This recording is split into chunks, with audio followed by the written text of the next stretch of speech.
सलग 2 पराभव झाले आणि मी माझ्या वडिलांना आयुष्यभर काम करताना बघितले. अगदी सामान्य माणसांचं काम, कसल्याही अपेक्षेशिवाय अगदी समर्पित भावनेनं जीवन जगताना त्यांना मी बघितलं. पाणी येणार आहे हा विश्वास लोकांना नसेल तर आपण थांबूया. पंचायत समितीला आणि जिल्हा परिषदला रेकॉर्ड ब्रेक मताने मी निवडून आलोय. आज जो मार्केटला तुम्हाला गर्दी दिसते, आज जी मार्केटला तुम्हाला पैसा दिसतो, आता इथं तर काही एकही इंडस्ट्री नाही, पण जो पैसा आहे तो सगळा शेतीचा पैसा.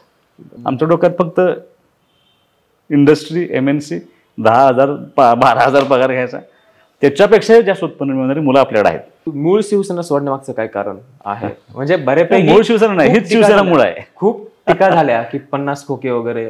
संघर्ष करत होतो. आमचे मुख्यमंत्री त्याला सापडतच नव्हते, भेटायच कोणाला. सगळ्या आमदारांनी प्रोटेक्शन घेतलं होतं. अनिल भाऊ एकमेव आमदार होते, त्यांनी गाडीचं पोलिसांचं प्रोटेक्शन घेतलं नाही आणि सगळीकडे दंगा झाला. आमच्या मतदारसंघात दंगा नाही झाला साहेब. विरोधकांना आमच्यावर आरोप करणं स्वाभाविक आहे. त्यांनी आरोप केले, ते सगळ्यांनी जे केले तेच त्यांनी केले. 50 खोके घेतले. त्याच्यानंतर त्यांनी 3 पक्ष बदलले. आई गेल्यानंतर खचलेला मुलगा, वडील गेल्यानंतर मात्र जबाबदारी जाणीव झाली. त्यांनी जे जे शब्द दिले होते, जो टेंबूचा 6वा टप्पा असेल, ह्या सगळ्या गोष्टी आम्ही पूर्ण केल्या. अगदी हा टेंबूचा 6वा टप्पा सोडून ह्या 8 महिन्यामध्ये 1350 कोटी रुपये आणलेत मी. वारसा मिळाला आहे.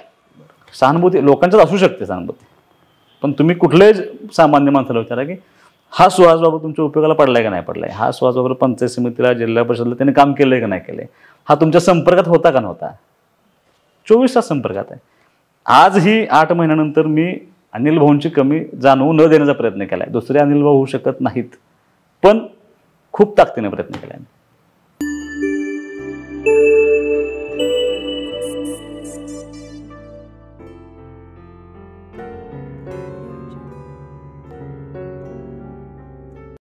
नमस्कार, मी दीपक ढाकणे. स्वागत आहे तुमचं #वैयक्तिक या यूट्यूब चॅनलवरती.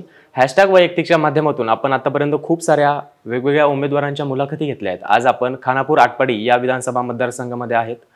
आपल्याबरोबर ते आता चर्चेसाठी असणारे सुहासजी बाबर आहेत, जे की पंचायत समिती असेल, जिल्हा परिषद असेल आणि आता आपण ते विधानसभेच्या साठी तयारी करतायत. त्यांनी केलेली विकास कामं किंवा त्यांनी या विधानसभा मतदारसंघासाठी केलेली जी काही विकास कामं आहेत किंवा जे विजन असणार आहे तरुणांसाठी असेल किंवा एकंदरीत त्यांचे वडील जर पाहिले तर त्यांच्या वडिलांनी खूप चांगल्या पद्धतीनं या मतदारसंघाचा विकास केलाय. तो कशा पद्धतीनं आहे किंवा आता सुहास सर कशा पद्धतीनं एक विजन घेऊन उतरतायत किंवा ते विजन काय असणार आहे ते आज आपण या चर्चेच्या माध्यमातून पाहू. चला सर, तुमचं #वैयक्तिक या चॅनलवरती मनापासून स्वागत करतो. नमस्ते. नमस्ते. आत्ता पाहिलं तर विधानसभेची निवडणूक येते. वेगवेगळ्या मतदारसंघामध्ये जाऊन आम्ही उमेदवारांशी चर्चा करतोय. आपण देखील ही तुमची पहिली टर्म आहे. जर तसं पाहिलं तर तुमचे वडील जे आहेत ते राजकारणामध्ये खूप पहिल्यापासून सक्रिय आहेत. खूप चांगल्या पद्धतीनं त्यांनी राजकारणामध्ये काम केलंय किंवा समाजासाठी खूप चांगलं काम केलंय. घरचं काही वारसा नसताना तिथे काम केलंय. तुम्हाला वारसा होता किंवा वारसा आहे हा विषय जर पाहिला तर सध्याची निवडणूक जर पाहिलं तर याकडे तुम्ही कशा पद्धतीने पाहता? सुरुवातीला इथून सुरुवात करेल मी. वास्तविक पाहता ह्या निवडणुकीला सुद्धा माझे वडीलच उमेदवार म्हणून हवे होते, पण नियतीनं मला या भूमिकेमध्ये आणून ठेवलं आहे. पण ह्यापूर्वीसुद्धा मी पंचायत समिती, जिल्हा परिषदला काम केले. समाजकारणामध्ये, राजकारणामध्ये मी गेले 15 वर्ष अगदी ताकदीनं सक्रिय आहे आणि पहिली निवडणूक माझी विधानसभेची लढत आहे. यापूर्वी जिल्हा परिषद, पंचायत समिती 2 निवडणुका माझ्या झाल्यात, पण एवढ्या मोठ्या निवडणुकीला मी पहिल्यांदाच सामोरं जातो. तुम्ही केलेली विकास कामं जी आहेत ती खूप चांगल्या पद्धतीनं गाजली आहेत किंवा तुमचा जो पॅटर्न आहे तो खूप ठिकाणी वेगवेगळ्या ठिकाणी राबवला, तो कशा पद्धतीने राबवला किंवा तो आपण पुढे पाहू. पण मी विचारेल की तुमची राजकारणामध्ये येण्याची सुरुवात कशी झाली? मी स्वर्गीय सरांची देखील विचारेल की ते देखील कसे राजकारणामध्ये आले. मी तुमचं देखील तुम्ही पुढे सांगू शकता लगेच. खूप मोठा योगायोग आहे त्याच्यामध्ये आमच्या दोघांच्याही राजकारणाच्या सुरुवातीचा. म्हणजे गारडी हे आमचं गाव, मूळ गाव विट्यापासून अगदी 3-4 किलोमीटरवरती आहे. छोटं गाव. पूर्वी त्या गावावरती शेका पक्षाचा, शेतकरी कामगार पक्षाचा प्रभाव होता. पण माझे वडील वयाच्या 21 वर्ष पूर्ण केल्यानंतर गावानं त्यांना बिनविरोध सरपंच देण्याचा निर्णय घेतला आणि ते पहिल्यांदा गारडी ग्रामपंचायतचे सरपंच झाले. आणि सरपंच झाल्यानंतर खूप चांगल्या पद्धतीनं त्यांनी काम करण्याचा गावामध्ये प्रयत्न केला. तेव्हा मग त्यावेळेला संपतराव नाना माने, त्यावेळेला आमचे वडिलांचे नेते, ते या भागाचं प्रतिनिधित्व करत होते आणि वसंतदादा हे आमच्या सर्वांचे नेते होते. त्यावेळेला खूप चांगलं काम करतात म्हणून पंचायत समितीला संधी देण्याचा निर्णय झाला. पंचायत समितीला माझ्या वडिलांना संधी मिळाली, जिल्हा परिषदला माझ्या वडिलांना संधी मिळाली, सभापती जिल्हा परिषदला आरोग्य आणि बांधकाम विभागाचे सभापती झाले. त्यावेळेला पंचायत समितीला पण सभापती म्हणून त्यांनी 10 वर्ष त्यांना संधी मिळाली आणि तिथून त्यांचा खरं श्री गणेशा राजकारणाचा मोठ्या प्रमाणावरती झाला. आणि पंचायत समिती जिल्हा परिषदला पूर्वी हा पंचायत समितीला सभापती असताना खानापूर आणि कडेगाव तालुका हा एक तालुका होता. बरं. मोठा तालुका होता सगळा आणि प्रचंड दुष्काळाची दाहकता ह्या सगळ्या तालुक्याला होती. त्या दुष्काळामध्ये खूप मोठं काम त्यांनी केल्यामुळं 1990 साली परत त्यावेळी काँग्रेसनं निर्णय केला आणि माझ्या वडिलांना उमेदवारी दिली, ते आमदार झाले. आणि माझा योगा कसा त्यातलं फक्त ग्रामपंचायत वजा करायची. बरं. माझे वडील परत 90ला आमदार झाले, 95ला पराभव झाला, परत 99ला आमदार झाले, 4ला आणि 9ला पराभव झाला. तोपर्यंत मी लहान होतो. 9ला ज्यावेळेला पराभव झाला त्यावेळेला मी थोडं माझी एक शिक्षण संस्था मी सुरू केली होती. माझा पोल्ट्रीचा व्यवसाय होता, शेती होती. कन्या महाविद्यालय मी त्यावेळेला विट्यामध्ये चालू केलं होतं. आणि 9चा पराभव हा थोडंसं मला जिव्हारी लागला होता. त्याचं काय कारण काय? कसं होतं, सलग 2 पराभव झाले आणि मी माझ्या वडिलांना आयुष्यभर काम करताना बघितले. अगदी सामान्य माणसांचं काम, कसल्याही अपेक्षेशिवाय अगदी समर्पित भावनेनं जीवन जगताना त्यांना मी बघितल्या. ते 9चा पराभव झाल्यानंतर मी त्यांना रागापोटी म्हटलं होतं की आमची हे म्हणजे माझे वडील कायम एकाच विषयावरती ताकदीने काम करायचे की हा दुष्काळी भाग सदन झाला पाहिजे. आणि टेंबू उपसा सिंचन योजना कदाचित तुम्हाला माहिती आहे ना माहिती आहे, पण ही आशिया खंडातली सगळ्यात मोठी योजना आहे. ती योजना त्यांनी मांडली होती आणि ती पूर्ण करायची. मी त्यांना सलग 2 पराभव झाल्यानंतर रागात मी त्यांना म्हटलं होतं की जर हे पाणी येणार आहे हा विश्वास लोकांना नसेल तर आपण थांबूया. आपण काही कमर्शियल व्ह्यू ठेवून राजकारण करत नाही, किती दिवस आपण असं राजकारण करणार. त्यांनी ते 2 दिवस शांत राहून त्यांनी परत मला समजावून सांगितले की मी कसलीही राजकीय पार्श्वभूमी नसताना एका छोट्या गावाचा सरपंच असताना लोकांनी मला आमदारकीपर्यंत आणलं आहे. त्या सामान्य लोकांचा खूप मोठा वाटा आहे. तर त्या उपकारातनं उतराय व्हायचं असेल तर मला त्यांना पाणी द्यावं लागेल. मी तो शब्द दिला आहे आणि लोकांना मी स्वप्न दाखवलं आहे. ते अविरतपणे काम करत राहिले, सत्ता असो नसो. आणि त्यावेळेला मला रिअलाईज झालं 2009 साली की आपण कुठंतरी म्हणजे माझा तसा निर्णय होता की राजकारणात कधी जायचं नाही. कारण मी माझ्या वडिलांना आयुष्यभर कष्ट करताना बघितले आणि मला असं वाटतं की आपण व्यवसाय केला पाहिजे. आपल्या घराची अशी अडचण आहे की वडील 24 तास बाहेर असतात, पाठीमागं सगळी ओढाताण होत असते. पण 9 साली असं वाटलं की आपण ह्यात कुठंतरी वडिलांना मदत केली पाहिजे. आणि मग मी 2009 साली खऱ्या अर्थानं राजकारणामध्ये सक्रिय झालो. 2012 साली पंचायत समितीला मी निवडून आलो. मी पंचायत समितीला उपसभापती झालो. दुर्दैवानं माझे वडील सभापती असताना जे काम करत होते, टँकरनं पिण्याचं पाणी देत होते, ते मी उपसभापती असताना 2012 साली मी पण टँकरनं पाणी देत होतो. 30 वर्ष तीच अवस्था होती मतदारसंघाची. आणि मग परत लोकांना मी अपील केलं. परत 14ला माझे वडील आमदार झाले. परत ती योजना मार्गस्थ झाली. 17 साली मात्र मी जिल्हा परिषदला उभा राहिलो. जिल्हा परिषदेला उभं राहिल्यानंतर म्हणजे पंचायत समितीला आणि जिल्हा परिषदला रेकॉर्ड ब्रेक मताने मी निवडून आलो आहे दोन्ही वेळेला. ते सगळ्या विरोधकांनी एकत्रित येऊन माझ्यावरच उमेदवार दिले होते, पण मी दोन्ही वेळेला मोठ्या फरकाने त्यावेळेला विजयी झालो होतो. त्यावेळी तुमच्या वडिलांच्यामुळे काही विषय होता की कसं काय? नाही, आता 2012ची जी निवडणूक होती ती माझ्या वडिलांच्यामुळेच होती. म्हणजे मी काय नाकारणार नाही, मी सगळं गोड बोलणार नाही.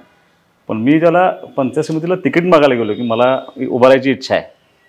त्यावेळेला त्यांनी असं सांगितलं होतं की हे म्हणजे ही पार्टी आपली प्रॉपर्टी नाही म्हणले, तुझ्या वडिलांची पार्टी नाही म्हणली, सामान्य माणसांनी उभा केली, सामान्य माणसांनी उभं केलेली पार्टी आहे, त्यांनी सांगितलं पाहिजे. ते जुने जे माझ्या वडिलांचे सहकारी होते, त्या नावं पण घ्यायला मी तयार आहे. आमचे वेजेगावचे रामभाऊ देवकर भाऊ होते. आज शंकरांना शाळशिंगेचे हयात नाहीत ते होते. वाळूचे प्रकाश नानांसारखी काही ज्येष्ठ मंडळी होते. भेंडवड्याला उत्तम दाते दानकर म्हणून आहेत. ह्या सगळ्या लोकांना मी भेटलो आणि मी त्यांना असं विनंती केली की मला उभं राहायचं आहे, तुम्ही भाऊंना सांगावं लागेल. ती लोकं आली. भाऊंना त्यांनी सांगितले की द्या त्याला उमेदवार, त्याची इच्छा आहे. माझ्या वडिलांनी सांगितले की देतो पण एका अटीवरती, मी काय प्रचाराला येणार नाही म्हणले, त्याच्या तुमचं तुम्ही जबाबदारी आणि तुमचं तुम्ही काम करा म्हणले. आणि आले नाहीत ते प्रचाराला. सुर्गे भाऊ आले नाही. मी पंचायत समितीला उभा राहिल्यानंतर माझ्या पंचायत समिती गणामध्ये एकही सभा झाली नाही त्यांची, किंवा सभाच झाली नाही, कोपरा सभा झाली नाही. मी एकही घर असं नव्हतं की मी त्या घरात मी पोचलो नव्हतो. मी सगळ्यांना भेटून आलो आणि खूप मोठ्या फरकाने मला लोकांनी विजय केलं. जिल्हा परिषदला पण माझ्या प्रसाराला वडील निवडून आल्यावरती त्यांच्या मनामधले भाव काय होते तेव्हा?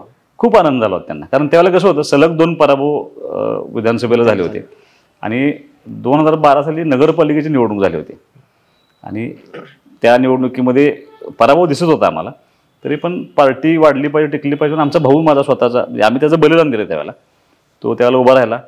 पराभूत झालो पण आमची पार्टी विट्यामध्ये स्ट्रॉंग झाली. सलग 3 पराभवानंतर आता अनिल भाऊ पडलेत, अमोलदादा पडलाय, आता ह्याला एकदा पाडायचा म्हणजे राजकारण ह्यांचं संपलं. म्हणजे तुम्हाला पाडायचं राजकारण संपवायचं. हां, असे सगळे एकत्रित आले, पण लोकांनी काय केलं नाही. लोक माझ्या पाठीमागे इतक्या ताकदीने उभं राहिले की काय म्हणजे कल्पना करू, म्हणजे ते आठवले दिवस तरी खूप बरं वाटतं. इतक्या ताकदीने उभं राहिले आणि खूप मोठ्या फरकाने मी विजय झालो त्यावेळेला. परत जिल्हा परिषद झालो. जिल्हा परिषदला मात्र गंमत अशी झाली की मला काय पद मिळेल असं वाटलं नव्हतं. माझी अशी इच्छा होती की मला 85मध्ये सभापती व्हायचं होतं. मी उपसभापती होतो. माझा कार्यकाल होता त्यावेळेला 5च्या 5 वर्ष सभापतीपद आरक्षित होतं आणि 2017ला ते ओपन पडलं होतं आणि आमच्या पूर्ण तालुक्यामध्ये एकच पंचायत समितीचा गण ओपन पडला होता भाळवणीचा. मी वडिलांना म्हणत होतो की मी तिथं जाऊन उभा राहतो. त्याला मला भाऊनी सांगितलं होतं की असं करायचं नसतं कधी राजकारणात. म्हणले तुझा जिल्हा परिषद गट खुला आहे, तू तिथं लढ. तिथल्या कार्यकर्त्यांना काय करायचं, तो उभा राहायला पाहिजे, तो टिकला पाहिजे आणि तिथं सभापती त्याला करावं लागलं तर चालेल, पण आपण जाऊन असं करायचं नाही. म्हटलं सगळं आपल्याला पाहिजे असं राजकारणामध्ये चालत नाही. मग मी तिथं उभा राहिलो आणि त्यावेळेला गंमत अशी झाली की काँग्रेस राष्ट्रवादीच्या 28 सीट आल्या आणि BJPच्या 28 सीट आल्या. आम्ही तिकडे जिकडे जाऊ तिकडे जिल्हा परिषद अध्यक्ष उपाध्यक्ष होणार होते. बरं. ते काय त्यावेळेला प्रपोजल्स आले की सुहासला 2.5 वर्ष अध्यक्ष करतो, पण ते युती सोडून होते. म्हणजे काँग्रेस राष्ट्रवादीचा प्रस्ताव होता तसा. त्या दिवशी मी ते ऐकलं सगळं की आता मी त्या मोडमध्ये गेलो की आपण जिल्हा परिषद अध्यक्ष होणार, लालदेव आपल्याला येणार, या मतदारसंघात कुणालाही मिळालं नाही, तो मला मिळणार, अशा मोडमध्ये मी होतो. मी त्या दिवशी झोपू शकलो नाही तरी त्या ह्याच्यात गेलो होतो मी आणि सकाळी उठून बघतो तर माझे वडील मुंबईला पोहोचले होते आणि त्यावेळेला जे तत्कालीन मुख्यमंत्री देवेंद्र फडणवीस होते त्यांना भेटले. माझा तुम्हाला बिनशर्त पाठिंबा आहे म्हणले, फक्त टेंबूचा 6वा टप्पा त्यांनी मला मंजूर करून द्यायचा. आपण त्यांना बिनशर्त पाठिंबा दिला, पण त्यांनी आपल्याला उपाध्यक्ष केलं जिल्हा परिषदचा. असे 2 टर्म मला मिळाले. पहिली 2012ची लोकांच्या आणि वडिलांच्या आशीर्वादावरती. 17 साली मी पंचायत समितीत केलेलं काम बघून लोकांनी मला निवडून दिलं. रेकॉर्ड ब्रेक मतांनी सगळ्यात लोएस्ट वोटिंग माझ्या जिल्हा परिषद गटात झालं होतं, पण मी 7,000 मताच्या फरकाने निवडून आलो. आपण थोडंसं पुढे आलो, मी थोडंसं परत पाठीमागे जाईल. कॉलेज जीवन कसं होतं किंवा कॉलेज कुठे कम्प्लीट झालं आणि कशामध्ये कम्प्लीट केलं? मी पहिल्यांदा माझं प्राथमिक शिक्षण सगळं विट्यातच झालं. म्हणजे मी हे विचारण्याचं कारण असं आहे की एक राजकारणी घरातला मुलगा किंवा एका आमदारचा मुलगा कशा तसा मूड कधीच नव्हता. म्हणजे ते कायम पाय जमिनीवर ठेवूनच राहिलो आम्ही. जिल्हा परिषद शिकलो नाही, पण माझं जे शिक्षण झालं ते सांगली शिक्षण संस्थेची इंदिराबाई भिडे म्हणून एक शाळा आहे, त्याच्यासमोर सौ लीलाताई देशचौगुले म्हणून एक लहान मुलांची शाळा आहे, तिथं 1ली ते 4थी शिकलो. आणि महात्मा गांधी विद्यामंदिर आहे तिथं 5वी ते 10वी तिथं शिकलो. 11वी पासून BSc पर्यंत विट्यामध्येच बळवंत कॉलेजला माझं झालं शिक्षण. MBA परत केलं मी आणि लॉ केलं. आत्ता ते भारतीय विद्यापीठला न्यू लॉ कॉलेजला आत्ता 1 वर्षभरापूर्वी माझं लॉ कम्प्लीट झालं. बरं. त्यानंतर तुम्ही कॉलेज जीवनामध्ये कुठल्याही राजकीयामध्ये सक्रिय? अजिबात नव्हतं. प्रचंड स्पोर्ट्सची आवड होती. क्रिकेट, टेबल टेनिस आणि बॅडमिंटन भयानक खेळत होतो. माझ्या आयुष्यात खूप कमी लेक्चर्स मी अटेंड केलेत कॉलेजला असताना. म्हणजे हा आदर्श कोणी घेऊ नये, पण मी ज्या वेळेला कॉलेजला गेलोय त्यावेळेला मी सुहास बाबर कुठं आहे, सुहास बाबर ग्राउंडवरती असायचं किंवा जिमखान्यात तर असायचा, टेबल टेनिस तरी खेळत असायचा किंवा क्रिकेट तरी खेळत असायचा. असं माझं अख्खं कॉलेज लाईफ मी फक्त खेळण्यात घालवलं. सध्या काय ऍक्टिव्हिटी चालतात का तशा स्पोर्ट्सच्या? जिम करत होतो, पण भाऊ गेल्यापासून बंद झाली जिम. आता खूप एकतर्फी लोड पडल्यामुळे जिम बंद झाली. पण क्रिकेट आजही तुम्ही म्हटला तर मी आत्ता सुद्धा निवडणूक सोडून क्रिकेट खेळू शकतो. तुम्हाला एक क्रिकेटची किंवा स्पोर्ट्सची आवड आहे, तशी इथल्या तरुणांसाठी काही अशा काही सुविधा तुम्ही त्याला उपलब्ध करून दिल्या? इथून पुढे तोच प्लॅन करावा लागेल. कारण काय आलं, मी ज्यावेळेला जिल्हा परिषद आणि पंचायत समिती दोन्ही ठिकाणी काम केलं तेव्हाच्या किंवा आता कशा पद्धतीने असेल हे दोन्ही सांगू? नाही, आता त्यावेळेला कसं होतं, त्यावेळेला जिल्हा परिषद आणि पंचायत समितीच्या अंगणवाडी आणि प्राथमिक शाळा हे सगळे आमच्या अंडर असतात. पण त्या 10 वर्षामध्ये आम्ही त्या शाळांना खूप शाळांना क्रीडांगण दिली, खूप शाळांना खेळाचं साहित्य दिलं. आम्ही ज्या स्पोर्ट्स कल्चर सगळं बंद पडलं होतं त्या टुर्नामेंट्स चालू केल्या. जिल्हा परिषदचं स्पोर्ट्स कल्चर होतं की दरवर्षी आमच्या मॅचेस होते त्या बंद होते, त्या मी चालू करून दिल्या.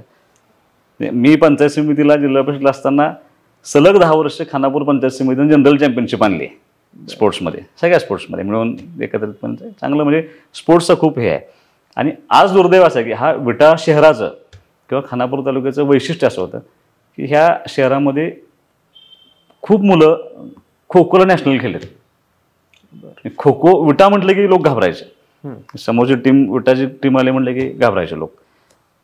खो खो आज दुर्दैवानं बंद आहे. भिकवडी म्हणून एक गाव आहे, तिथंच फक्त खो खो एका जिल्हा परिषद शाळेमधली मुलं हे घेतात. तिथं काही मुलींना हिला पुरस्कार सुद्धा मिळाला त्याच्यामध्ये. म्हणजे खूप चांगल्या पद्धतीने ते खो खो चालवतात. व्हॉलीबॉलला डायरेक्टचं जे व्हॉलीबॉल असतं पासिंगचं नाही, त्याच्यासाठी विटा खूप फेमस होतं. क्रिकेटसाठी खूप फेमस होतं. पण दुर्दैवानं आज एकही ग्राउंड विटा शहराला नाही आहे. मी ज्याला खेळत होतो त्याला प्रचंड लोक क्रिकेट खेळायचे, फुटबॉल खेळायचे. म्हणजे त्याचं काय आता जसं विटा विस्तारत गेलं तसे सगळ्या जागा गेल्या. नगरपालिकेचं कसलाही प्लॅन नसल्यामुळं कुठंही क्रीडा संकुल उभं करता आलं नाही. जे उभं केलं ते लिटिगेशनमध्ये केलं. आज त्या क्रीडा संकुलाची दुर्दैवी अवस्था आहे. त्यामुळे मला असं वाटतं की ह्या पुढच्या मुलांना मुळात ह्या मुलांना ग्राउंडवरती आणलं पाहिजे. कारण ग्राउंडवरचा मुलगा हा खूप मेंटली आणि फिजिकली पण खूप फिट असतो.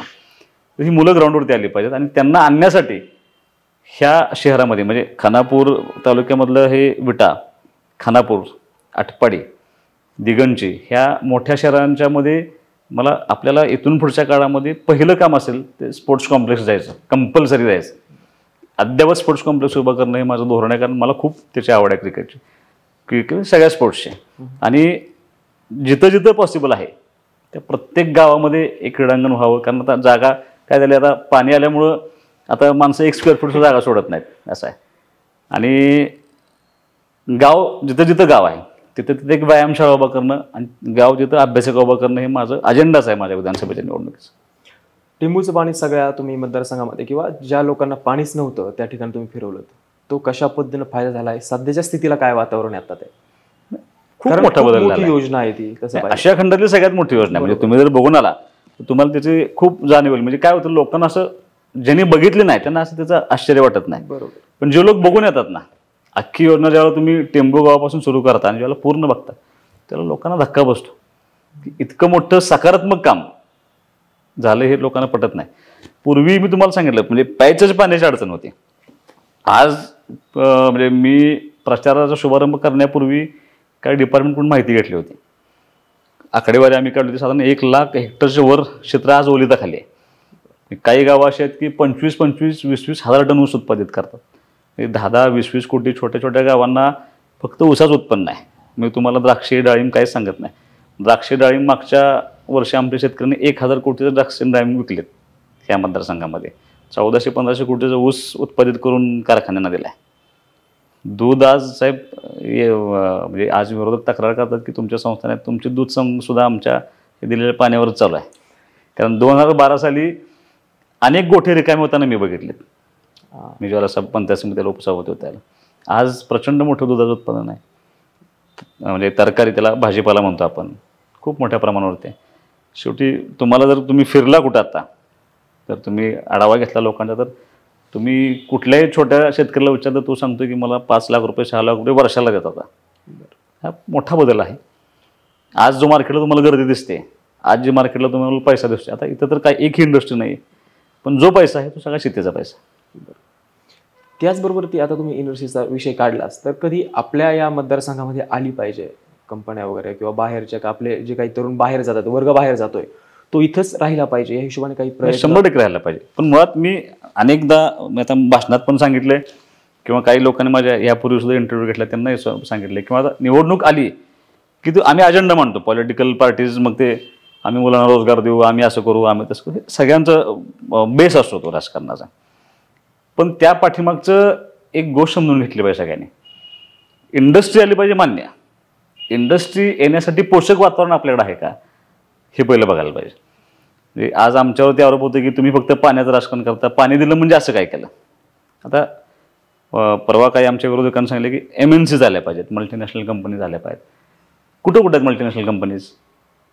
खूप थोडी. मुंबई, पुणे, बेंगलोर, चेन्नई, काय फार दिल्ली वगैरे असेल तर मला म्हणजे आपल्या जे आपण जे रुटीनचं जे माहिती आहे आपल्याला, अजून सांगलीला नाही आहे, कोल्हापूरला नाही आहे, साताऱ्याला नाही आहे, अगदी जवळच्या शहरांचं मी तुम्हाला सांगतो.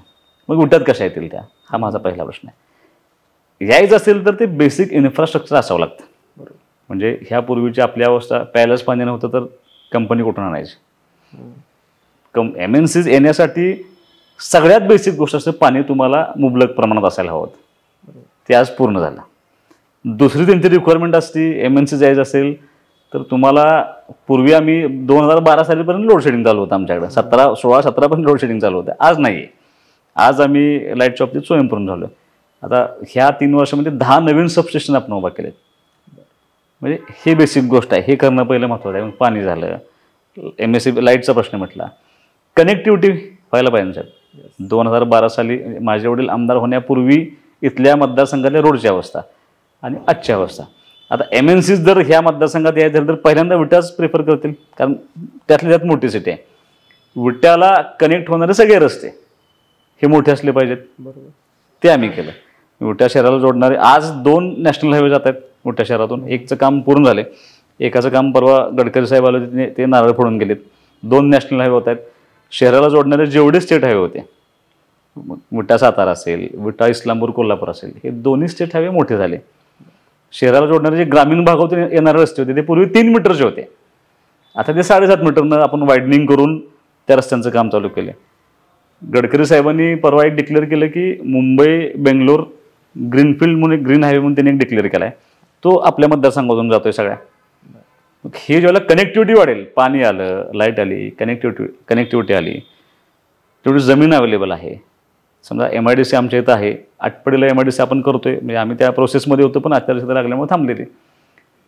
हे झाल्यानंतर आमच्या मुलांच्यामध्ये खूप कॅपॅसिटी आहे. तुम्ही पुण्यात गेला तर आज आमची 1000 मुलं असतील तिथं काम करायला, म्हणजे IT कंपन्यामध्ये. ती मुलं इथं कमी ह्याच्यामध्ये त्या कंपन्यांना मुलं मिळतील, ही बेसिक गोष्ट आहे इथली. हे सगळं इन्फ्रास्ट्रक्चर उभा झाल्यानंतर मग आपण इन्व्हिटेशन देऊ शकतो.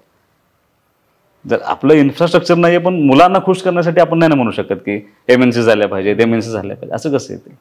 कसं आहे, इथल्या तरुणांसाठी काय विजन असणार आहे आपलं? मुळात माझं तुम्हाला स्पष्ट म्हणणं आहे, मी राजकारण करतोय, इलेक्शन्स 8 दिवसावरती येऊन मी अजिबात खोटं बोलणार नाही. बेसिक गोष्टी तुम्हाला दिल्या. राजकारण्यांच्या सगळ्यात जर प्राथमिक जबाबदारी असते की आपल्या मतदारसंघातल्या सर्वसामान्य माणसांना भौतिक सुविधा मिळाल्या पाहिजेत, त्याचं रोजचं जीवन सुखकारक झालं पाहिजे, ही पहिली जबाबदारी असते. आणि मग आता पुढची जबाबदारी, मग आता समजा तुम्ही म्हणताय तसं, माझं त्याच्यापेक्षा उलटं मत आहे की आमचा मूळ व्यवसाय काय आहे. आमच्या समजा ह्या मतदारसंघातल्या किंवा ह्या आमच्या गलाई सोने चांदीवाल्यांचा मूळ व्यवसाय, ते बाहेर जाऊन खूप मोठ्या प्रमाणात व्यवसाय करतात, त्यांचा पैसा ज्या मार्केटला आहे ते अनेक लोकांना रोजगार देऊन त्या ठिकाणी काम करतायत, ते अनेक अडचणींना मदत करत असतात. आमचा गलाई सोने चांदी सोडून मूळ व्यवसाय आहे पोल्ट्री आणि यंत्रमाग. आता माझी स्वतःची पोल्ट्री आहे, मी पहिलं माझा व्यवसाय पोल्ट्रीचाच आहे, म्हणजे मी शिकलो ते पोल्ट्रीचाच व्यवसाय शिकलो. त्या पोल्ट्रीला अडचण काय आहेत. आता तुम्हाला ते बाहेरच्या लोकांना पोल्ट्री म्हणलं की थोडं वेगळं वाटतं, पण 20 लाखाच्या वर अंडी जातात आमच्या विट्यातून रोज बाहेर. खूप मोठा बिल्ड आहे हा पोल्ट्रीचा. ते इतकं मोठं ट्रान्झॅक्शन होत असताना आता तो व्यवसाय आहे तो तेजीमंदीचा व्यवसाय. समजा आमच्या लोकांना काय लागतं, रॉ मटेरियल स्टॉकसाठी आज सोय नाही आहे, तर मोठ्या प्रमाणामध्ये ती रॉ मटेरियल आमच्या पोल्ट्री धारकांसाठी रॉ मटेरियल स्टॉक झाला पाहिजे. अंडी स्टोरेजला ठेवता आली पाहिजेत, कारण हे मार्केट दलालांवरती अवलंबून आहे. ते सांगतील तो दर, पेपरला जरी असला तरी, नॅक्सचा जरी काय दर असला तरी आमचा दर वेगळा असतो नेक्स्टच्या दरापेक्षा. समजा कमी असेल रेट, त्याला आम्ही स्टोअर करू शकतो, जेणेकरून त्या आमच्या ह्यांना फायदा होऊ शकतो. कमी दरामध्ये रॉ मटेरियल अवेलेबल होते का बघावं लागेल आमच्या लोकांसाठी. दुसरा मुख्य धंदा आहे आमचं पॉवरलूम यंत्रमाग. इचलकरंजीनंतर सगळ्यात मोठा आमचा बिल्ड आहे, पण दुर्दैवानं आज 10-15 हजार आमची यंत्रमाग आज 4-5 हजारवरती आले. आमचे लोक मोडून पडलेत सगळे, त्याच्यावरती अवलंबून असलेली प्रचंड मोठी संख्या आहे कुटुंबांची. त्यांना जे अपेक्षित होतं की किमान कुठंतरी त्यांना लाभ मिळाला पाहिजे बाकीच्या स्टेटपेक्षा, तर ते आता आम्ही 1 रुपये आमच्या सरकारनं त्यांच्या लाईट बिलामध्ये त्यांना एक अनुदान देण्याचा प्रयत्न केला आहे. अशा त्यांच्या अनेक अडचणी आहेत, त्या अडचणी सोडवण्यासाठी ते शासन पातळीवरती मदत करून त्यांना आधी बेसिक आमचा धंदा उभा राहायला पाहिजे. हे माझं धोरण आहे. दुसरा धोरण असं आहे की आमच्या मुलांची मानसिकता नाही अजून व्यवसाय करायची. ती कशी? मग ते आधी मुळात त्या मुलांना थोडा गायडन्स करून आम्ही असं म्हणतो की एक जिल्हा उद्योग केंद्र जसं सांगली शहराला असतं, म्हणजे जिल्ह्यात ठिकाणी असतं, एक त्याचं सब युनिट विट्यामध्ये व्हावं. आमच्या मुलांना तो गायडन्स व्हावा. मलाच माझा व्यवसाय चालू करायला 35 वर्ष फिरावं लागलं एवढं फिरून. मग सर्वसामान्य कुटुंबातले म्हणून समजा कोणा डोक्यात स्टार्टअप असेल, त्याला फंडिंग करायचं आहे, त्याला कुठं काय बँकेत जायला सुद्धा आमची मुलं घाबरतात काय करायला, कसा फायनान्स अवेलेबल होणार. अशा छोट्या छोट्या आमच्या मुलांच्या डोक्यातल्या कल्पना आधी सत्यात उतरवल्या पाहिजेत. त्यांचं स्टार्टअप असेल, आमचा मूळधंदा असेल इथला, तो चालू केला पाहिजे. कृषी प्रक्रिया उद्योग, डाळिंब सगळ्यात मोठं डाळिंब उत्पादक आम्ही आहे, द्राक्ष उत्पादक आपण आहे. कृषीचे जे आमचे कृषी प्रक्रियेसारखे उद्योग आहेत त्या मुलांना कन्व्हिन्स करता येईल का? आता मग आमच्यात काही मुलांनी रेशीमचा उद्योग चालू केला आहे, खूप मोठ्या प्रमाणात उद्योग करतात ती मुलं, प्रचंड मोठं उत्पन्न घेतात त्याच्यातून, पण ते माहीत नाही. आमच्या डोक्यात फक्त इंडस्ट्री, MNC 10,000 12,000 पगार घ्यायचा, त्याच्यापेक्षाही जास्त उत्पन्न मिळणारी मुलं आपल्याकडे आहेत. पण त्या मुलांना थोडं गायडन्स करून दिलं तर निश्चितपणे मोठं काम होईल. आमच्यात खूप असे बचत गट आहेत की ते माल उत्पादित करतात चांगला, पण मार्केट नाही आहे, त्यांना मार्केटिंगची स्ट्रॅटेजी नाही आहे, काय नाही. त्यांना त्या विषयात मदत करण्याचं आमचं धोरण आहे भविष्याच्या काळामध्ये. कारण 50% महिला आहेत ना आज, त्या जर घरात बसून काम करायला लागल्या तर कुठं ना कुठं त्या कुटुंबाला हातभार होतो, मोठी ग्रोथ त्यातून होत असते ना. तर त्या महिला, आमच्या मुलांची व्यवसायाची मानसिकता झाली पाहिजे, त्या मुलांना परत मदत झाली पाहिजे, हे हेतून आम्ही इथून पुढच्या काळामध्ये. कारण आता बेसिक गोष्ट साहेब पाणीच असतं.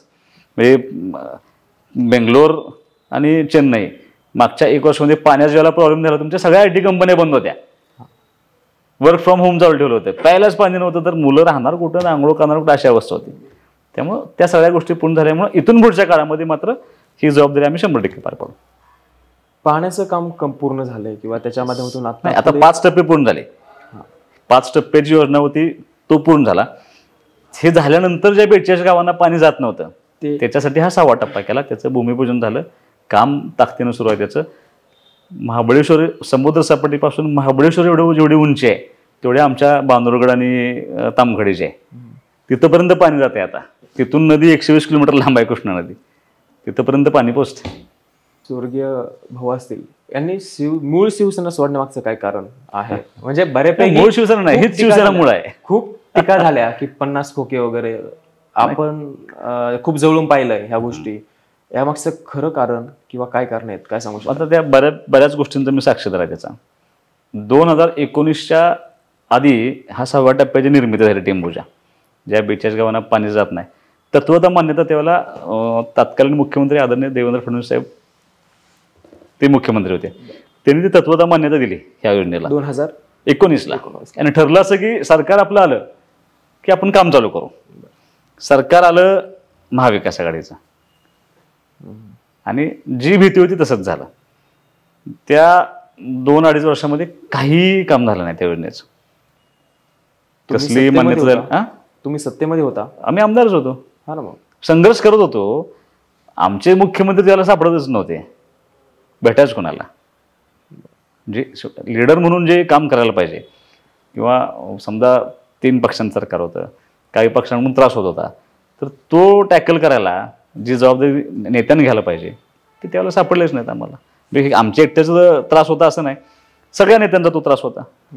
एक आमदार जाणं 10 जण आणि 50 जणांत फरक आहे साहेब. 50 लोक गेल्यानंतर ज्यावेळेला तुम्ही आता त्याला आरोप केले, पण लोकांनी स्वीकारलं, लोकांच्या लक्षात आलं. कारण त्या 2.5 वर्षामध्ये झालेलं काम आणि नंतरच्या 2.5 वर्षामध्ये झालेलं काम लोकांच्या समोर आहे. आणि आज तुम्ही माझ्यावरती आरोप करता की वारसा घेऊन चाललाय. मग तुम्हाला वारसा असलेला माणूस नको आहे, मग तुम्हाला उद्धव ठाकरेंच्या बाबतीत का सहानुभूती आहे? मग का तुम्ही शिंदे साहेबांच्या बाबतीत सहानुभूती देत नाही? वारसा मोडून तर माणूस CM झाला. असं डबल बोलून कसं चालेल? आणि त्या एकाच ह्याच्यासाठी भाऊ सामील झाले. म्हणजे ज्यावेळेला हा निर्णय झाला की आम्ही सगळे जायचं ठरलं, हे सोडायचं, त्यावेळेला मला माहीत नाही कोणी काय मागितलं, कारण काय दिसत नाही कोणी मागितल्यासारखं, किंवा कोणी दिलेलं पण काय दिसत नाही. पण माझ्या वडिलांनी मात्र 6व्या टप्प्याचं काम तुम्ही पूर्ण करून द्यायचं, तो शब्द त्यांच्याकडून घेतला आणि गेले म्हणजे एवढं सोडून गेले नाहीत. सगळ्या आमदारांनी प्रोटेक्शन घेतलं होतं. अनिल भाऊ एकमेव आमदार होते, त्यांनी गाडीचं पोलिसांचं प्रोटेक्शन घेतलं नाही, आणि सगळीकडे दंगा झाला. आमच्या मतदारसंघात दंगा नाही झाला साहेब. काय लोकांना माहिती आहे अनिल भाऊ चुकीच करू शकत नाही. ज्या अर्थी गेलेत त्या अर्थी चांगल्या कामालाच गेले असतील. ते सिंगल कार्यकर्त्याने विचारलं नाही की भाऊ आपण असं का करतोय, सिंगल वोटरनं विचारलं नाही की असं का करतोय. त्यांना माहिती होतं की ज्या अर्थी भाऊ गेले त्या अर्थी काहीतरी चांगलं विजन असेल त्याच्या पाठीमागं. ज्यांनी आरोप केले, आता ते शेवटी पॉलिटिक्स आहे, विरोधकांना आमच्यावर आरोप करणं स्वाभाविक आहे. त्यांनी आरोप केले, ते सगळ्यांनी जे केले तेच त्यांनी केले. 50 खोके घेतले, त्याच्यानंतर त्यांनी 3 पक्ष बदललेत. ज्यांनी आरोप केले ना की तुम्ही 50 खोके घेतले, असं केलं तसं केलं, ते त्यावेळेला पवारसाहेबांच्या राष्ट्रवादीत होते. मग सरकार आलं, परत युतीचं महायुती सरकार आलं, अजितदादा त्यात सामील झाले. सत्तेशिवाय जगू शकत नाही म्हणल्यानंतर परत ते अजितदादांच्याकडे गेले. 1 वर्ष अजितदादांना वापरून घेतलं आणि आता तिकीट मिळत नाही म्हणून परत पवारसाहेबांच्याकडे गेले. काय विरोधक जर पाहिलं तर एक बऱ्यापैकी त्यांच्याकडे थोडंसं काय अजून आहेत काय गोष्टी बऱ्याचशा. कामं तुमच्याकडे जर पाहिलेत तर आज यावेळी स्वर्गीय नाही आहेत, बाबा नाहीत, काय मनामध्ये भावना आहे आत्ता यावेळी? कारण काय की तुम्ही ज्या निवडणुका याआधी लढल्या आहेत ते असताना लढल्या आहेत. बरोबर. आमच्या यावेळी काय कुटुंबाच्या दृष्टीनं खूप वेगळी निवडणूक आहे, मतदारसंघाच्या दृष्टीनं जनतेच्या दृष्टीनं खूप वेगळी निवडणूक आहे. कारण 7च्या निवडणुका माझे वडील लढले होते पाठीमागच्या 90 पासून 2019 पर्यंत सगळ्या निवडणुका लढल्या होत्या. आज ते नाही आहेत. थोडं म्हणजे ह्यापूर्वी 2 निवडणुकीला भाऊ प्रचाराला नव्हते पण खूप मोठा आधार होता पाठीमागं. आज तो आधार नाही आहे. वडील म्हणून जे असायला पाहिजेत पाठीमागं आज आई नाहीत, वडील नाहीत, दोघंही नाहीत. अशी भीती वाटायची. अर्ज भरताना सुद्धा ज्याला माझी चुलती मला ओळखत होती त्याला मला असं ते हे झालं की आई नाही ना ओळखायला. त्याची पण चेष्टा केली, म्हणजे माझ्या डोळ्यात पाणी आलं, त्याची सुद्धा खिल्ली उडवण्याचा प्रयत्न केला सोशल मीडियाला. पण त्या भावना माझ्या आहेत ना, शेवटी आई वडील माझे नाही आहेत ना. अर्ज भरायला आता असं वाटत होतं की बरोबर नाहीत कोण. पण साहेब अर्ज भरल्यानंतर मला जे प्रेम मिळालं लोकांचं त्यावेळेला मला जाणीव झाली की आई वडील कुणाचं ना कुणाच्या रूपात 100% माझ्याबरोबर आहेत. ते सामान्य माणसं असतील. मला तुम्ही माझ्या वडिलांची निवडणूक लोक सांगतात 90 साली की परिस्थिती नव्हती आमच्या वडिलांची. जे नेते बरोबर होते त्यांच्या ते प्रचाराला गेले की असं त्यावेळेला ते धोतर घालायची पद्धत होती आमच्या पुढाऱ्यांची, बऱ्यापेक्षा या नेते मंडळींची सलवार कुर्ता घालायचे, ते असे ओटा करून फिरायचे लोकांच्यातून. आणि रोजगार हमीच्या कामावरून जे लोक जाऊन आलेत ते असे 5 रुपये 10 रुपये 5 रुपये 10 रुपये टाकायचे. आज ती 5 रुपये 10 रुपयाची महत्त्व नाही आहे. पण मी ज्यावेळेला फिरतो त्या लोक मला पैसे देत आहेत. कोण 5,000 देते, कोण 1,000 रुपये देते, कोण 10. आत्ता खाली मला ऑफिसमध्ये भेटायला काही लोक आले होते, मी नको म्हणत असताना त्यांनी माझ्या हातात मदत ठेवली, आम्हाला तुम्हाला मदत करायची. म्हणजे आज ज्या भावना 1990 साली होत्या त्या 3ऱ्या 4थ्या पिढीच्या भावना 2024 साली आहेत ना. एवढी कनेक्टिव्हिटी मला असं वाटतं की या जिल्ह्यात कोणाची एवढी लोकांची कनेक्टिव्हिटी नाही. त्यामुळे मला तो आधार आला की ठीक आहे वडील बरोबर नाहीत पण त्यांचा अंश कुठं ना कुठं ह्या सगळ्या लोकांच्यात आहे. हा झाला आत्ताचा निवडणुकीचा भाग. जेव्हा भाऊ गेले स्वर्गीय भाऊ आणि त्यांच्या बरोबर ती लगेच आई देखील गेली. आई आधी गेली. आई आधी गेले. आई आधी गेली माझी आणि मग परत वडील. दोघंही एक म्हणजे 1.25 वर्षाचा फरकच. हा, तर कौटुंबिक जबाबदारी तुमच्यावरती पडते येऊन. बरोबर. तर बाकी एकंदरीत बाकी बाकीचं कुटुंब कशा पद्धतीचं सांभाळता किंवा आता काय झालं म्हणजे आई पहिल्यांदा गेली माझी. तिचं अनएक्सपेक्टेड होतं एकदम, कारण ती कधीच तिला त्रास नव्हता कसला. आणि सगळ्यात जास्त अटॅचमेंट तिची माझी होती. म्हणजे मी 24 तास तिच्यावर असायचो. मला असं ती 2 तासाच्या वर नाही दिसली की मी अस्वस्थ व्हायचो किंवा बोललो नाही तर मी अस्वस्थ व्हायचो. मला ते तिच्याशिवाय माझं काहीच चालत नव्हतं. तिचं जाणं मला ते काही पेरलं नाही. मी एवढं माझं वयानं मोठा जरी असलो तरीसुद्धा मला ते म्हणजे मी ते डिप्रेशनमध्ये गेलो. कदाचित माझ्या जवळच्या मित्रांना किंवा कार्यकर्त्यांना माहिती आहे. मी ते 1 वर्ष माझं जे गेलं ना ते आईच्या ह्याच्यातून बाहेर पडण्यातच गेलं. मी कार्यक्रम जात नव्हतो, मी लोकांना फारसं भेटत नव्हतो, मी सतत तिच्या विचारात असायचो.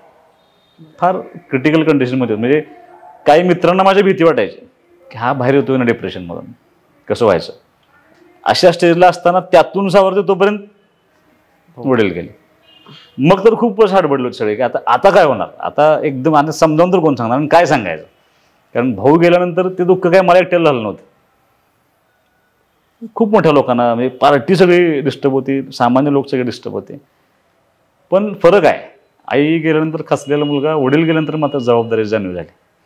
कारण 5 दिवस झाले आमच्यात 5व्या दिवशी सगळी विधी संपले आणि मला आजही आठवतं मी लोक भेटायला होते, मी आपलं आवरायला म्हणून आत गेलो आणि 10 मिनिटांना बाहेर होतून सगळं घर आमचं गार्डीत आम्ही सगळे विधिलो होतो. 2-3 हजार माणसं येऊन जमा झाले होते. माता भगिनी होत्या आमच्या गावातल्या. त्यांनी ज्या महिला कधी बाहेर येत नव्हत्या घरात त्यांनी मनोगत व्यक्त केले आणि त्यांनी सांगितले की हे सांभाळलं पाहिजे. एवढं मोठं अनिल भाऊनी कमवून काय ठेवले. म्हणजे माझ्यावरती आज विरोधकांचा आरोप आहे की तुम्ही कमवून ठेवलं नाही, संस्था काढल्या नाहीत, काय काढलं नाही, पण माझ्या वडिलांनी माणसं खूप कमवून ठेवली आणि ते सांभाळणं, या मतदारसंघाची जबाबदारी घेणं आम्ही ते पार पाडलं. इतक्या ताकदीनं उठलो त्या दिवसापासून. आम्ही रडत बसलो नाही. आम्ही ते ताकदीनं घेऊन, जबाबदारी खांद्यावरती घेऊन, त्यांनी जे जे शब्द दिले होते, जो टेंबूचा 6वा टप्पा असेल, ह्या सगळ्या गोष्टी आम्ही पूर्ण केल्या. अगदी हा टेंबूचा 6वा टप्पा सोडून ह्या 8 महिन्यामध्ये 1350 कोटी रुपये आणलेत मी मतदारसंघाच्या कामासाठी. आणि आमदार नसताना कोण आहे सुहास? आज सुहासावर कोणच नाही. आज उमेदवार आहे. ह्यापूर्वी 8 महिन्यात कोणच नव्हतं मी. बऱ्यापैकी एक चर्चा अशी आहे की भाऊंची सिंपत्ती म्हणून तुम्हाला पुढे काय मिळेल, सिंपत्ती मिळते किंवा निवडणुकीच्या मला समजलं नाही, म्हणजे प्रश्न नाही समजला. भाऊ गेलेत हां, किंवा त्यांच्या कामाची सिंपत्ती तुम्हाला? त्यांच्या शेवटी असं आता वारसा तर मला मिळालाच आहे. म्हणजे मी काय नाकारच काय कारण नाही. मी त्यांच्या वडिलांचा वारसा सांगू शकत नाही, मी माझ्याच वडिलांचा वारसा सांगणार. वारसा मिळाला आहे. सहानुभूती लोकांच्याच असू शकते सहानुभूती, पण तुम्ही कुठल्याही सामान्य माणसाला विचारा की हा सुहास बाबू तुमच्या उपयोगाला पडलाय का नाही पडलाय, हा सुहास बाबू पंचायत समितीला, जिल्हा परिषदला त्याने काम केलंय का नाही केलंय, हा तुमच्या संपर्कात होता का नव्हता? 24 तास संपर्कात आहे. आजही 8 महिन्यानंतर मी अनिल भाऊंची कमी जाणवू न देण्याचा प्रयत्न केला आहे. दुसरे अनिल भाऊ होऊ शकत नाहीत, पण खूप ताकदीने प्रयत्न केला आहे. तुम्ही आता उल्लेख केला म्हणून हा प्रश्न विचारतोय की तुम्ही आता म्हटलेत की विरोधक मला विचारतात की तुमचे शाळा नाहीत, कॉलेज नाहीत किंवा बाकीच्या गोष्टी. म्हणजे ते आता काय झालंय, इलेक्शन आल्यामुळं आज त्यांना सांगायला काय नाही. समजा एखाद्या गावात गेले, समजा भावनेत गेले, काय केले म्हणून सांगायचं गावामध्ये, करायला काहीच केलेलं काहीच नाही आहे. आरोप माझ्यावरती करायचा तर 10 वर्षाच्या माझ्या राजकीय कारकिर्दीमध्ये एकही माझ्यावरती आरोप नाही आहे की यानं चुकीचं काम केलं आहे, भ्रष्टाचार केला आहे, हा वेगळं वागला आहे, कुणाला तरी लुटलंय, काहीच नाही. म्हणजे मी व्हाईट कॉलर राहूनच जगले पूर्ण आयुष्य, कधीच त्यांनी नाही. आणि तेच संस्कार माझ्यावरती आहेत. म्हणजे मी माझ्या वडिलांना आयुष्यभर काम करताना बघितले, शेवटच्या श्वासापर्यंत काम करताना बघितलं. त्यामुळं ती जबाबदारी माझ्यावरती होती आणि कसलाही आरोप माझ्यावरती करता येत नाही म्हणून ते आता हे काढले. पण मी अनेकदा त्यांना भाषणात हा प्रश्न विचारलाय की संस्था आणि राजकारण तुम्ही गफलत करताय. आराराबा एकही संस्था नाही आराराबांची त्यांच्या पश्चात. अपयशी म्हणायचं का आपण त्यांना? तुम्ही ज्यांचा फोटो लावताय आज, यशवंतराव चव्हाण साहेबांची एकही संस्था नाही आहे, त्यांना अपयशी म्हणायचं का राजकारणात? देवेंद्र फडणवीस साहेबांची एकही संस्था नाही आहे, त्यांना अपयशी म्हणायचं का? मुजुमदारांनी सिम्बॉसिस काढली, आपण त्यांना पॉलिटिशियन म्हणायचं का? कराडांनी MIT काढली, आपण त्यांना पॉलिटिशियन म्हणायचं का? हे गफलत करतात. आणि ते ह्याने संस्था नाही काढली, त्यांनी संस्था काढली नाही असं नाही. तुम्ही ज्यावेळेला कमर्शियल व्ह्यू ठेवून संस्था काढत होता त्यावेळेला सुहास बाबांना कन्या महाविद्यालय काढले की इथल्या मुलींना शिक्षण मिळावं, मोफत शिक्षण मिळावं. काय त्याला मेंटॅलिटी होती की मुलींना 12वी झाली की लग्न करून टाकायचं. त्या मुली मिळाल्या होत्या शिकायला. आज मी ते वाढवत गेले. आता माझं BMS कॉलेजचं बांधकाम चालू आहे. बेनिफिट काय आहे लोकांना आमच्या? ठीक आहे, एक संस्था उभा राहते, 2-4 लोकांना काम मिळेल. रोजगाराचा तुम्ही विषय सांगताय ना, किती मुलं तुमच्यात कामाला आहेत? त्यातली ह्या मतदारसंघातली किती आहेत? तुम्ही अनस्किल्ड लेबर तयार करताय आमचे. तुम्ही तुमच्या संस्थेमध्ये शिपाई ठेवला आहे, क्लार्क ठेवला आहे. तुम्ही जे प्रिन्सिपल आहे ते बाहेर आणलेत ना, तुम्ही जे प्रोफेसर आहे ते बाहेर आणण्याचा प्रयत्न केला आहे. किती लोकांना रोजगार दिला हा माझा प्रश्न आहे. त्याच्यापेक्षा आज पाण्यानं झालेला बदल, आज 1 एकर शेती असली तर तो कुटुंब सन्मानानं जगू शकतो ना त्याच्यामध्ये.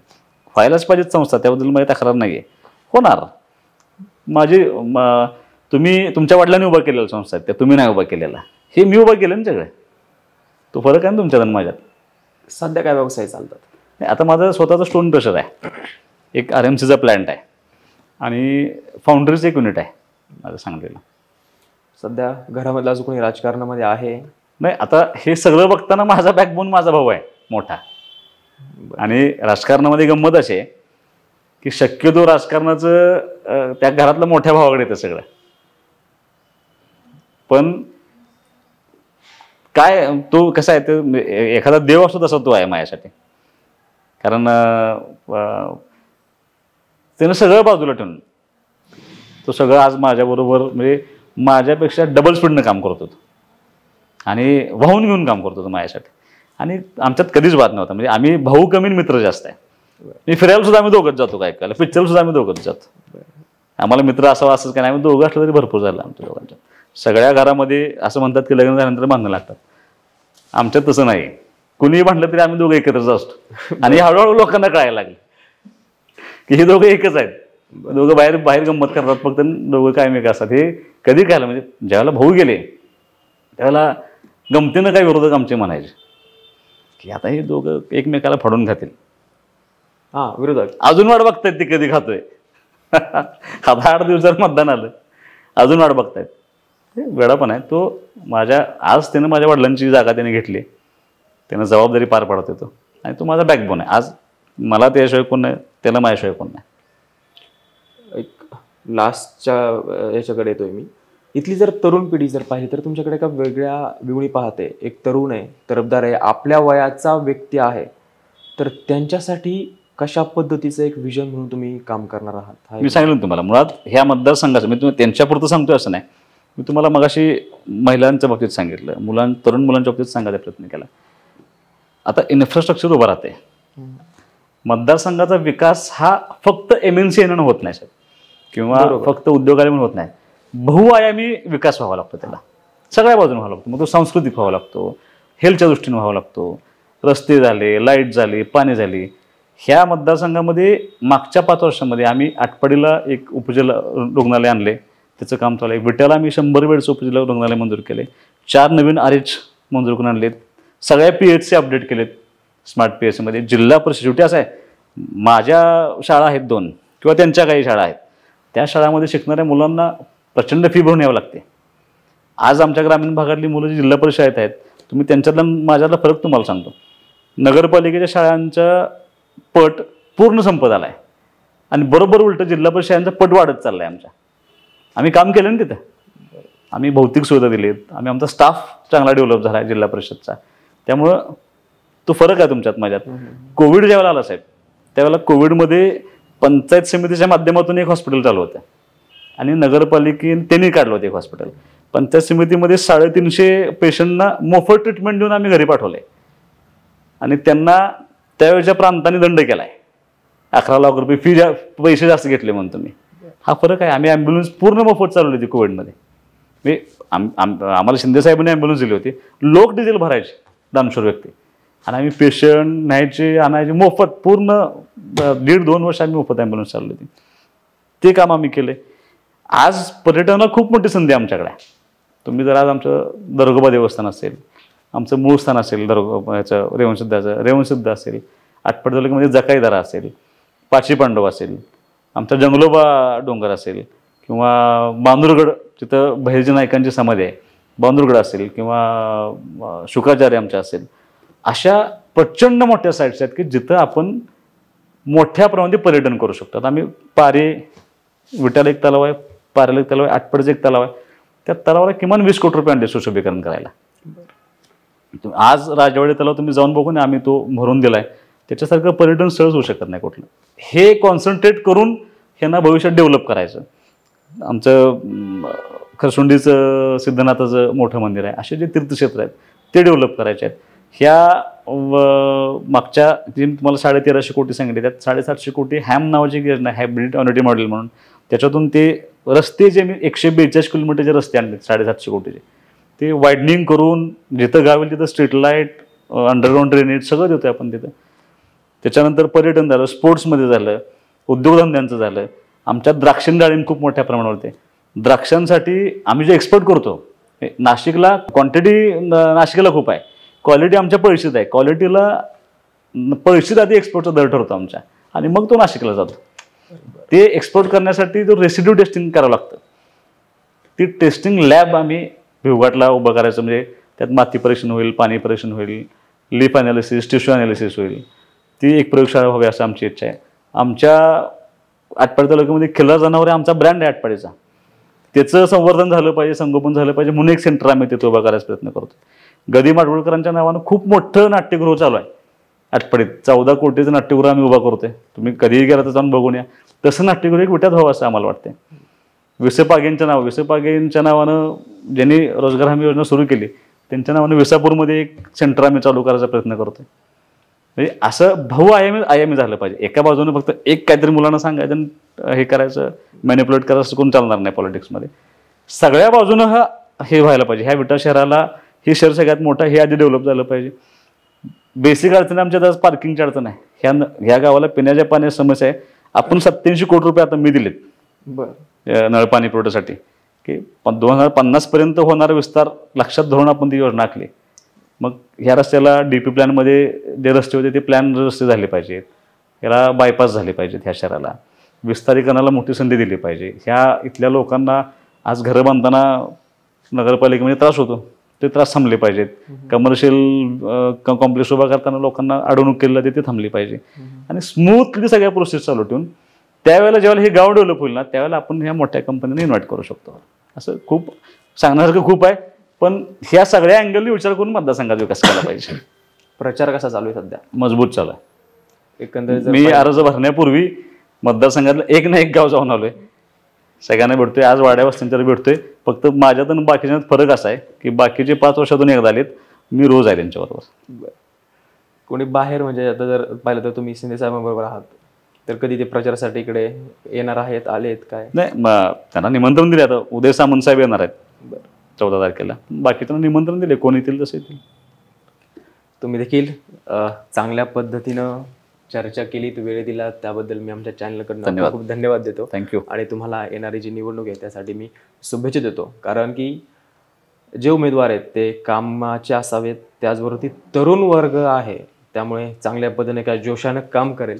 येस, नक्कीच. थँक्यू. धन्यवाद. थँक्यू.